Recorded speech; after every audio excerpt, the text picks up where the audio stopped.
Hi hello నమస్తే good morning welcome to our YouTube channel. నేను మీ అలం సాయి కృష్ణ.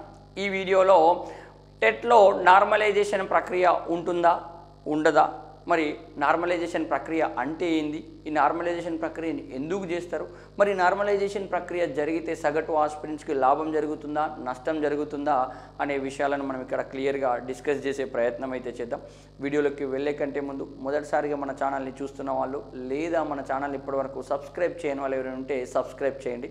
అదేవిధంగా అందరికీ మొదటగా తెలంగాణ రాష్ట్ర ఆవిర్భావ దినోత్సవ శుభాకాంక్షలు. మరి అందరి యొక్క క్వశ్చన్ ఏంటి, టెట్ ఎగ్జామినేషన్ రాసిన వాళ్ళు పేపర్ 1 కానీ పేపర్ 2 కానీ రాసిన వాళ్ళ ఫస్ట్ క్వశ్చన్ ఏంటంటే నార్మలైజేషన్ ఉంటుందా అని అంటున్నాం. మరి నేనేమంటున్నా, మరి నార్మలైజేషన్ ప్రక్రియ అసలు అంటే ఏంటి, నార్మలైజేషన్ ప్రక్రియను ఎందుకు చేయాలి అనే విషయాలు మనకు ఫస్ట్ తెలవాలి. ఇక్కడ సింపుల్గా ఒక విషయాన్ని గమనిస్తే, ఒక ఎగ్జామినేషన్ అనేది జరిగింది. ఆ ఎగ్జామినేషన్ అనేది కేవలం ఒక సెషన్లో మాత్రమే జరిగితే అందరికీ కూడా క్వశ్చన్ పేపర్ సేమ్ ఉంటుంది. అట్లాంటప్పుడు నార్మలైజేషన్ ప్రక్రియను ఎప్పుడు కూడా ఉపయోగించరండి. ఈ విషయం క్లియర్ అండి. కానీ ఒకే రకమైన ఎగ్జామ్ అనేది నెంబర్ ఆఫ్ సెషన్స్లలో జరిగినప్పుడు అంటే ఇప్పుడు ఒకే టెట్ ఎగ్జామినేషన్ అనేది నెంబర్ ఆఫ్ సెషన్లలో జరిగిందండి. నెంబర్ ఆఫ్ సెషన్లలో జరిగినప్పుడు పేపర్స్ అన్నీ కూడా నెంబర్ ఆఫ్ క్వశ్చన్ పేపర్స్ అనేది రావడం జరిగింది. ఫర్ ఎగ్జాంపుల్ పేపర్ 1లో తీసుకుంటే 4 రోజులలో మొత్తం 8 షిఫ్ట్లలో పేపర్ ఎగ్జామినేషన్స్ కండక్ట్ చేయడం జరిగింది. సో మొత్తం మీదుగా 8 రకాల క్వశ్చన్ పేపర్స్ అనేవి రెడీ అయ్యాయి. 8 రకాల క్వశ్చన్ పేపర్స్ని ఆస్పిరెంట్స్ రాయడం అనేది జరిగింది. అంటే ఒక ఎగ్జామ్ అనేది నెంబర్ ఆఫ్ సెషన్స్లలో జరిగింది. నెంబర్ ఆఫ్ క్వశ్చన్ పేపర్స్ ఉన్నప్పుడు క్వశ్చన్ పేపర్లలో వ్యత్యాసం అనేది కంపల్సరీగా ఉంటుంది, ఎంతో కొంత అయితే ఉంటుంది. అన్నీ సులభంగా ఇచ్చినా, అన్నీ మోడరేట్గా ఇచ్చినా, అన్నీ టఫ్ ఇచ్చినా కానీ దాంట్లో ఎంతో కొంత వ్యత్యాసం ఉంటుంది. అక్కడ స్కోర్ చేసే ఆస్పిరెంట్స్ యొక్క మార్క్స్లో చేంజెస్ కూడా ఉంటాయి. అట్లాంటప్పుడు ఒక ఎగ్జామ్ని నెంబర్ ఆఫ్ సెషన్లలో నెంబర్ ఆఫ్ ఆస్పిరెంట్స్ రాసినప్పుడు వాళ్ళందరినీ కూడా ఒకే క్యాడర్లోకి తీసుకురావడాన్ని మనం ఏమంటున్నాం, నార్మలైజేషన్ ప్రక్రియ అంటున్నాం. ఎస్, అట్లాంటప్పుడు నార్మలైజేషన్ ప్రక్రియను చేస్తారు. ఇట్లా ఫస్ట్ నేను చెప్పినప్పుడు మాత్రం ఇది చెయ్యరు. అయితే ఈసారి నెంబర్ ఆఫ్ సెషన్లలో జరిగింది కావున తప్పకుండా నార్మలైజేషన్ ప్రక్రియను చేయాల్సిందే, దాంట్లో నో డౌట్ ఎట్ ఆల్. అయితే ఇక్కడ ఇంకొక క్వశ్చన్ ఉత్పన్నం అవుతుంది. సరే, ఏ జిల్లా వాళ్లకు ఆ జిల్లా ఆస్పిరెంట్స్ అందరికీ కూడా ఒకే రోజు ఎగ్జామినేషన్ని కండక్ట్ చేశారు కదా. సపోజ్ ఆదిలాబాద్ జిల్లా వాళ్ళందరికీ కూడా ఏం చేసిండ్రు, 30వ తేదీ నాడు ఫస్ట్ సెషన్లోనే ఎగ్జామినేషన్ కండక్ట్ చేయడం జరిగింది. అంటే ఇక్కడ ఏమంటారు, ఆదిలాబాద్ వాళ్ళు అందరూ కూడా ఒకటే రోజు ఎగ్జామినేషన్ ఒకే రకమైన క్వశ్చన్ పేపర్ రాసింది కదా, వాళ్ళకి ఎందుకు నార్మలైజేషన్ చేయాలి అంటే, మనకు ఉద్యోగ కల్పనలో ఇక్కడ ఏముంది, 95% లోకల్ కోటా ఉంది, 5% నాన్ లోకల్ కోటా ఉందండి. ఎస్, అంటే ఆదిలాబాద్ జిల్లాలో 95% అంతా కూడా లోకల్ ఆదిలాబాద్ వాళ్ళకే వస్తాయి. 5% మాత్రం ఓపెన్ కోటాలో ఉంటుంది. రాష్ట్రంలో ఉన్న వాళ్ళు, ఇతర జిల్లాల వాళ్ళు ఎవరైనా రాయడానికి ఛాన్స్ ఉంది. ఫర్ ఎగ్జాంపుల్ ఆదిలాబాద్లో ఒక 200 పోస్టులు ఉన్నాయనుకుందాం. దీనిలో ఒక 5% పోస్టులు మాత్రం ఓపెన్లో ఉంటాయి. ఏ జిల్లా వాళ్ళైనా రాయొచ్చు. సపోజ్ వరంగల్ జిల్లా వాళ్ళు ఉన్నారు, వరంగల్ జిల్లాలో పోస్టులు తక్కువ ఉన్నాయనుకుందాం.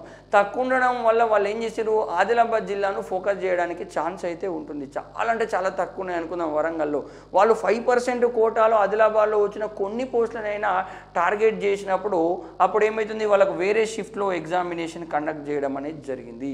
వేరే షిఫ్ట్లో ఎగ్జామినేషన్ కండక్ట్ చేసినప్పుడు ఆదిలాబాద్ జిల్లా వాళ్ళకు కొంచెం పేపర్ అనేది టఫ్ వచ్చింది అనుకుందాం కంపేర్ టు వరంగల్ వాళ్ళకు. అప్పుడు వరంగల్ వాళ్ళకి ఏమైపోతుంది, టెట్లో స్కోర్ అనేది ఎక్కువగా ఉంటుంది. దానివల్ల టెట్ వెయిటేజ్ని మనకు ఫైనల్ డిఎస్లో కన్సిడరేషన్ అనేది చేస్తారు. ఇక్కడ కూడా వ్యత్యాసం జరిగే పాసిబిలిటీ అయితే ఉంటుందండి.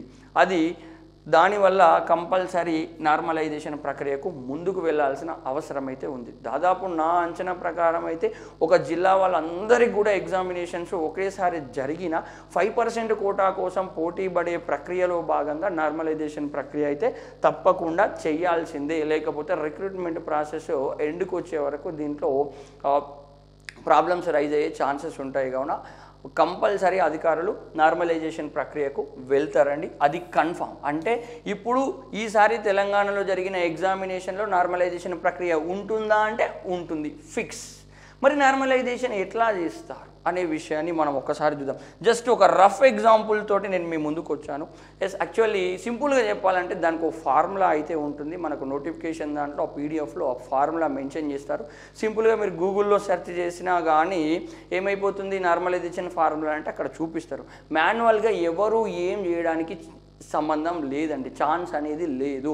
మొత్తం కూడా సాఫ్ట్వేర్కే ఇవ్వడం జరుగుతుంది. మీ ఓఎంఆర్స్ అన్నీ కూడా స్కాన్ అయిపోయి సిస్టంలో మీ స్కోర్ అంతా జనరేట్ కావడం జరుగుతుంది. ఈ స్కోర్నంతా కూడా తీసుకెళ్ళి ఆ ఫార్ములాకు అడాప్ట్ చేయడం జరుగుతుంది. ఆ ఫార్ములాని మొత్తం క్యాలిక్యులేట్ చేసేసి మీ ఫైనల్ స్కోర్ ఇవ్వడానికి ఛాన్స్ ఉంటుంది. ఏ అధికారి కూడా నీ ఓఎంఆర్ని బట్టి నీకు వచ్చిన మార్కులను బట్టి పెన్ను పెట్టి చేయడానికి ఛాన్స్ లేదు. మొత్తం సాఫ్ట్వేరే చేయడం జరుగుతుంది. ఆ సాఫ్ట్వేర్కి ఒక రకమైన అల్గారిథం అనేది ఉంటుంది. ఆ ఫార్ములా బేసుకునే అల్గారిథం ఉంటుంది. ఆ అల్గారిథంని పట్టుకొని అది మొత్తం కూడా నార్మలైజేషన్ అనే ప్రక్రియని కంప్లీట్ చేసేసి మనకు అవుట్పుట్ రిజల్ట్స్ ఇవ్వడం జరుగుతుంది. మనం ఎంతసేపు పెన్ను పెట్టి పేపర్ పెట్టి చేసిన దానికి సిస్టమ్ చేసిన దానికి చాలా డిఫరెన్స్ ఉంటుంది. ఎందుకోసం అంటే అక్కడ వాళ్ళ దగ్గర లక్షల మంది డాటా అనేది ఉంటుంది. ఆ డాటాను ఆ ఫార్ములాలో సబ్స్టిట్యూట్ చేయడం వల్ల ప్రాపర్ రిజల్ట్స్ రావడానికి ఆస్కారం అయితే ఉంటుంది. మనం వీడియోస్లలో కానీ పెన్ను పేపర్ మీద పెట్టి మనం ఎంత చేసినా కానీ దానికి ఆ సిస్టమ్ జనరేట్ చేసిన దానికి అక్యురసీ అయితే ఉండదు అండి. ఆ విషయాన్ని గమనించాల్సిందే. ఎవరు చెప్పినా, నేను చెప్పినా, మిగిలిన వాళ్ళు ఎవరు చెప్పినా మీకు ఒక అవగాహన కొరకు మాత్రమే ఇక్కడ చెప్తారు తప్ప 140 వచ్చిన వాళ్ళకు 110కి వస్తుంది, 90 వచ్చిన వాళ్ళకు 120కి వస్తుంది, ఇది అంతా మనకు లెక్కలు వేయడానికి ఛాన్స్ లేదు. ఒక యావరేజ్ వాల్యూస్ని తీసుకొని మాత్రమే మీ ముందుకు తీసుకురావడం అనేది జరుగుతుంది. మీకు ఒక అవగాహన తెలవాలన్న ఉద్దేశంతోనే తప్ప ఇంత స్కోర్ వస్తే ఇంత పెరుగుతుంది, ఇంత స్కోర్ వస్తే ఇంత తగ్గుతుంది అనేది మాత్రం అపోహనేనండి. ఎందుకోసం అంటే ఫర్ ఎగ్జాంపుల్ ఇక్కడ 4 ఆస్పిరెంట్స్ ఉన్నారు అనుకుందాం. 4 ఆస్పిరెంట్స్ ఉన్నారు. 4 సెషన్లలో క్వశ్చన్ పేపర్ జరిగింది. ఎస్, ఈయనకు ఒక 10 మార్కులు మ్యాక్సిమం మార్కులు అయితే ఈయనకు ఒక 8 వచ్చినాయి, ఈయనకు ఒక 7 వచ్చినాయి, ఈయనకు ఒక 6 వచ్చినాయి, ఈయనకు ఒక 5 రావడం అనేది జరిగింది అనుకుందాం. ఎస్, ఇక్కడ వేరియేషన్ అయితే కనబడుతుంది కదా, వేరియేషన్ అయితే కనబడుతుంది కదా. ఈ వేరియేషన్ని వాళ్ళు ఏం చేస్తారు, యావరేజ్కి తీసుకురావడం జరుగుతుంది. ఈ 4ని యావరేజ్లోకి తీసుకురావడం జరుగుతుంది. యావరేజ్ వచ్చిన దాన్ని బట్టి ఎక్కున్నోడికేమో మైనస్ చేయడం జరుగుతుంది, తక్కున్నోడికేమో ప్లస్ చేయడం అనేది జరుగుతుంది. సింపుల్గా నేను జస్ట్ సింపుల్గా చెప్పిన, ఎక్కున్నోనికేమో మైనస్ చేయడం జరుగుతుంది, తక్కున్నోనికి ప్లస్ చేయడం అనేది జరుగుతుంది. యావరేజ్ స్కోర్కి తీసుకురావడం జరుగుతుంది. Question paper easy, question paper moderate, question paper tough. Yes, చాలా ఎక్కువ మార్కులు వచ్చినాయి, నార్మల్గా వచ్చినాయి, చాలా తక్కువ మార్కులు వచ్చినాయి. వీళ్ళ ముగ్గురిని ఒక దగ్గరికి తీసుకురావడమే నార్మలైజేషన్. గుర్తుపెట్టుకోండి. ఒక సెషన్లో పేపర్ చాలా ఈజీగా ఉంది, వాళ్ళకు 140 పైన మార్కులు వచ్చినాయి. ఒక సెషన్లో పేపర్ చాలా టఫ్ ఉంది, జస్ట్ 90-100 మధ్యలోనే ఎక్కువ మందికి స్కోర్ ఉండడం అనేది జరిగింది. ఈ 140 పైన వచ్చిన యొక్క ఆస్పిరెంట్స్ యొక్క స్కోర్ కొంచెం తగ్గే పరిస్థితి అయితే ఉంటుంది. ఈ 90 పైన వచ్చిన వాళ్ళ ఆస్పిరెంట్స్ యొక్క స్కోర్ కొంచెం పెరిగే పరిస్థితి అయితే ఉంటుంది. ఇక్కడ మన టెట్ ఎగ్జామినేషన్లో నెగిటివ్ మార్క్స్ అనేది లేదు. వాళ్ళు చేసే అక్యురసీని క్యాలిక్యులేట్ చేయాల్సిన అవసరం లేదు. సెంట్రల్ గవర్నమెంట్ ఎగ్జామినేషన్లో నెగిటివ్ మార్క్స్ ఉంటుంది. నెగిటివ్ మార్క్స్లో వీడు ఎన్ని నెగిటివ్లు పెట్టిండు, ఎన్ని నెగిటివ్లు పెట్టలేదని అక్యురసీని పట్టుకొని అక్కడ ఒక నార్మలైజేషన్ను వాళ్ళు యూజ్ చేయడం జరుగుతుంది. ఇక్కడ జస్ట్ అన్ని క్వశ్చన్స్ మనం అటెంప్ట్ చేయొచ్చు, నెగిటివ్ మార్క్స్ అనేది అయితే లేదు. వచ్చిన టాప్ స్కోర్ ఏంది, వచ్చిన లో స్కోర్ ఏంది, వీటి యొక్క యావరేజ్ ఏంది, ఎవరికి ఎంత కలపాలి, ఎవరికి ఎంత తీసేయాలి, ఎంత చేస్తే ఎక్కడికి లెవెల్కి వస్తుంది అనే దాన్నే అల్గారిథం ఫార్ములాను బేస్ చేసుకొని మనకు స్కోర్ ఇవ్వడం అనేది జరుగుతుంది. సో మనకు ఎవరికి ఎంత తగ్గుతుంది, ఎవరికి ఎంత పెరుగుతుంది అని మాత్రం ఇప్పుడు మనం ఎవరు చెప్పడానికి ఛాన్స్ లేదు. ఆఫ్టర్ ద రిజల్ట్సే మనకు మన మెమోలో క్లియర్గా కనబడడానికి అయితే ఛాన్స్ అయితే ఉంటుంది. అయితే ఇక్కడ నేను ఇందాక పాయింట్ మెన్షన్ చేశాను. మరి ఈ నార్మలైజేషన్ ప్రక్రియ చేస్తే ఏం జరుగుతుంది, అభ్యర్థికి లాభమా నష్టమా అంటే ఇక్కడ 2 విషయాలు మాట్లాడుకుందాం. ఫర్ ఎగ్జాంపుల్ పేపర్ 2లో మ్యాథమెటిక్స్ అండ్ సైన్స్ వాళ్ళకు జరిగిన సెషన్స్ అన్నీ కూడా పేపరు మోడరేట్గానే ఉంది, మరీ ఇబ్బంది ఏం లేదు. ఎన్ని సెషన్లో జరిగినా అన్ని సెషన్లో ఆల్మోస్ట్ సేమ్గానే ఉంది, వీళ్ళది పెద్ద ప్రాబ్లం అనేది లేదు. సెకండ్, సోషల్ స్టడీస్ వాళ్ళ యొక్క పేపర్ దాంట్లో మాత్రం కొన్ని సెషన్లలో పేపర్ అనేది ఈజీ నార్మల్గా ఉండి చివరి సెషన్లలో మాత్రం చాలా టఫ్గా ఉండడం అనేది జరిగింది. అయితే ఈ ఈజీ మోడరేట్ వాళ్ళకు కొంచెం స్కోర్ ఎక్కువ రావడానికి ఛాన్స్ అయితే ఉంది. ఈ టఫ్ వచ్చిన వాళ్ళకైతే చాలా తక్కువ వచ్చింది. టఫ్ మీన్ అక్కడ టైం అనేది వాళ్ళకి కిల్ కావడం జరిగింది. 150 నిమిషాలలో అన్ని క్వశ్చన్స్ చదివి ఆన్సర్స్ పెట్టే పరిస్థితి అయితే వాళ్ళకి అక్కడ కనబడలేదు. కొంచెం పేపర్ అనేది వాళ్ళకు టైం వేస్ట్ అయిపోయింది. స్కోర్ ఆశించినంత వీళ్ళిద్దరితో కంపేర్ చేసినంత రాదు. కావున వీళ్ళది ఏం చేస్తారు, నార్మలైజేషన్ చేస్తారు. వీళ్ళది నార్మలైజేషన్ కూడా చేస్తారు. అయితే వీళ్ళ నార్మలైజేషన్లో డిఫరెన్స్ అనేది జరుగుతుంది. ఎందుకోసం అంటే ఇక్కడ చాలామందికి తక్కువ స్కోర్ వచ్చే ఛాన్స్ ఉంది, ఇక్కడ చాలామందికి ఎక్కువ స్కోర్ వచ్చే ఛాన్స్ ఉంది. కావున వీళ్ళ మధ్యలో వేరియేషన్ అనేది బాగా ఉండడానికి ఆస్కారం అయితే ఉంది. ఆ విషయాన్ని గమనించాలి. అట్లాగే పేపర్ 1 వాళ్ళ సంగతి చూద్దాం. పేపర్ 1 వాళ్ళ సంగతి చూద్దాం. ఎస్, దాదాపు ఇప్పటి వరకు కంప్లీట్ అయిపోయినాయి. ఒక 6 సెషన్స్ కంప్లీట్ అయిపోయినాయి. ఈరోజు ఇంకో 2 సెషన్స్ జరగాల్సిన అవసరం అయితే ఉంది. ఎస్, దాదాపు ఈ 6 సెషన్లలో జరిగిన ఎగ్జామినేషన్స్ అన్నీ కూడా ఆల్మోస్ట్ సిమిలర్గానే ఉన్నాయి. ఈ 2 సెషన్స్ కూడా నేను ఎక్స్పెక్ట్ చేస్తున్నా ఈ 6 సెషన్స్కే సిమిలర్గానే ఉండే ఆస్కారం అయితే ఉంటుంది.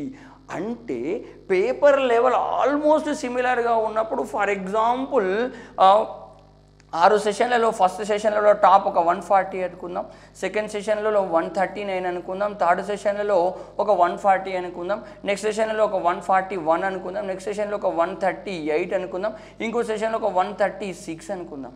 అక్కడ ఎంత వ్యత్యాసం ఉందండి? 1-2 మార్కుల మధ్య మాత్రమే వ్యత్యాసం అనేది ఉంది, ఎక్కువ లేదండి.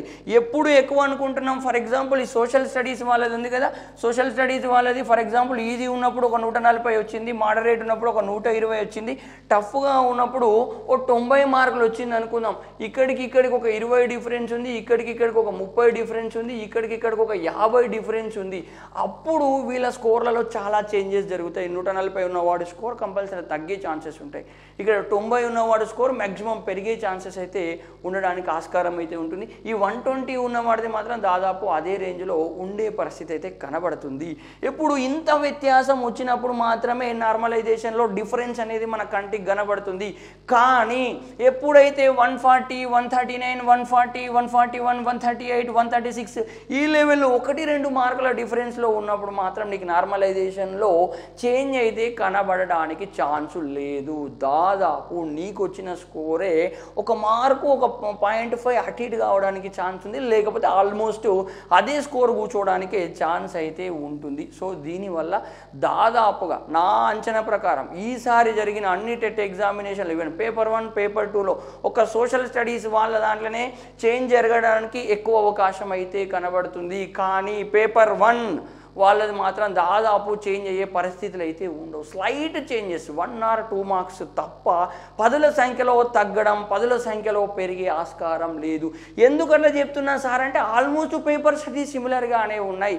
ఈ సెషన్లో వచ్చిన టాప్ స్కోరు నెక్స్ట్ సెషన్లో వచ్చిన టాప్ స్కోర్కు జస్ట్ 1 or 2-3 మార్క్స్ మాత్రమే డిఫరెన్స్ ఉన్నప్పుడు మీ నార్మలైజేషన్లో చేంజ్ జరిగే పరిస్థితులు అయితే కనబడవు. You don't worry about that. నీకెంత స్కోర్ వస్తుంది కీ పెట్టిన తర్వాత అనే దానికి 1-2 మార్కులు అటు ఇటు చేసుకుంటే సరిపోతుంది. ఎస్, దీనివల్ల ఈసారి జరిగిన టెట్ ఎగ్జామినేషన్లలో నష్టం అనేది దాదాపు జరగదు, లాభం కూడా అంతగా జరిగే ఆస్కారం అయితే లేదు. పేపర్ లెవెల్స్ ఆల్మోస్ట్ సేమ్ ఉన్నప్పుడు టాప్ స్కోర్స్ అన్నీ కూడా యావరేజ్ కూడా ఒకే రకంగా ఉండే పరిస్థితి ఉంటుంది. కావున అంత పెద్దగా లాభం నష్టం అయితే ఉండదు. ఈ సోషల్ స్టడీస్ వల్ల నేను చెప్పినట్లు గింత డిఫరెన్స్ మార్కులు ఉంటే మాత్రం అక్కడ ఎక్కువ వచ్చినోడికి తగ్గుతుంది, తక్కువ వచ్చినోడికి మాత్రం పెరుగుతుంది, మధ్యలో ఉన్నోడు మాత్రం ఆల్మోస్ట్ అక్కడనే ఉండే ఛాన్స్ అయితే ఉంటుందండి. సో దీని గురించి మీరు అంతగా వరి కావాల్సిన అవసరం అయితే లేదు. దాదాపు నా అంచనా ప్రకారం గతంలో టెట్లో మీకున్న మార్కుల కంటే ఈసారి జరిగిన టెట్లో మాత్రం మీ అందరి స్కోర్ పెరిగే ఛాన్సెస్ అయితే ఉంటాయి. మీ అందరూ కూడా వెరీ హ్యాపీగా ఫీల్ అయ్యే ఛాన్సెస్ అయితే ఉంటాయి. చాలా ఎక్కువ స్కోర్ మీకు ఉండే ఛాన్సెస్ అయితే ఉంటాయి. అది మీలో ఒక కాన్ఫిడెన్స్ లెవెల్ని అయితే బిల్డప్ చేస్తుంది. సో ఈసారి మీరు రాసిన టెట్ ఎగ్జామినేషన్స్కి ఈ జర్నీ ఏ విధంగా ఉంది, ఒకరోజు ముందు వేయరా, ఆ రోజు వేయరా, ఆ రోజు పోతే ఎంత స్ట్రెయిన్ అయ్యారు, ఎగ్జామినేషన్ హాల్లో మీ పరిస్థితి ఏంది అనేది ఒక ఐడియా వచ్చింది. మొట్టమొదటిసారిగా ఆన్లైన్లో టెట్ ఎగ్జామినేషన్ రాసినప్పుడు మీ ఫీల్ ఎట్లా ఉంది, టైం ఎంత కిల్ అయింది, మౌస్ మూవ్ అయిందా, మూవ్ కాలేదా, ఆన్సర్ పెట్టగలిగినావా, పెట్టలేవా, కన్ఫ్యూజన్ ఎంతవరకు రైజ్ అయింది, నీ ఎగ్జామినేషన్ హాల్లో నీ యొక్క ఎక్స్పీరియన్స్ అనేది రాయబోయే ఎస్జిటి ఫైనల్ ఎగ్జామినేషన్ కావచ్చు లేదా స్కూల్ అసిస్టెంట్ ఎగ్జామినేషన్కి ఒక పెద్ద ఎక్స్పీరియన్స్గా పనికొస్తుంది. కావున దాన్ని చేసుకొని దాన్ని ఆలోచన చేసుకొని నెక్స్ట్ లెవెల్లో మన ప్రిపరేషన్, నెక్స్ట్ లెవెల్లో మన టార్గెట్ని ఫిక్స్ చేసుకొని నెక్స్ట్ ఫైనల్ డిఎస్సి ఎగ్జామినేషన్కి ఎట్లా సిద్ధం కావాలి అనే ఒక ఐడియాకి అయితే మీరు రావడానికి ప్రయత్నం అయితే చేయండి. ఎస్, ఇంకా మీకు ఏమైనా డౌట్స్ ఉంటే కమెంట్ బాక్స్లో కమెంట్ చేయడానికి ఒక ప్రయత్నం అయితే చేయండి. నాకు తెలిసిన పరిజ్ఞానం వరకు నేను మీకు అందించే ప్రయత్నం అయితే చేయడానికి అయితే ఎల్లవేళలా సిద్ధంగా ఉంటాను. ఇట్లాంటి ముఖ్యమైన అప్డేట్స్ ఎల్లవేళ పొందాలంటే మన ఛానల్ని ఫాలో అవ్వండి. వీడియో నచ్చితే లైక్ చేయండి, షేర్ చేయండి. మన ఛానల్ ఇప్పటివరకు సబ్స్క్రైబ్ చేయని వాళ్ళు ఎవరైనా ఉంటే సబ్స్క్రైబ్ చేయండి. Thank you so much. జై హింద్.